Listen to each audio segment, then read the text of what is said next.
ज्या स्वरूपामध्ये झडप झाली विधिमंडळाच्या लॉबीमध्ये, अत्यंत निंदनीय अशा स्वरूपाचं चित्र महाराष्ट्रानं बघितलं आणि त्यावर मग प्रतिमा अत्यंत वाईट झाली राजकारणाची, राजकारण्यांची आणि आमदारांची.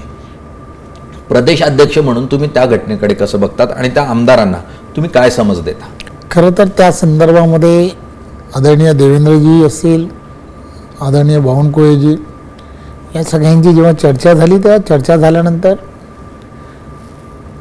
गोपीचंदजी जे आहेत त्यांना त्या संदर्भामध्ये जे काही सूचना करायला हव्या, समज द्यायला हवी ती दिली आणि त्यानंतरच्या काळात आपण पाहिलं असेल सभागृहामध्ये त्यांनी ती दिलगिरी व्यक्त केली.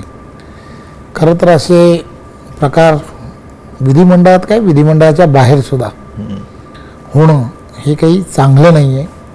त्यामुळे ते होऊ नयेत यासाठी पार्टी म्हणून जे प्रयत्न करायला हवेत किंवा ज्या गोष्टी पदाधिकाऱ्यांना, कार्यकर्त्यांना ज्या सांगायला हव्यात त्या नक्कीच येणाऱ्या काळामध्ये आम्ही सर्वजण मिळून त्या गोष्टीचा नक्कीच गांभीर्याने विचार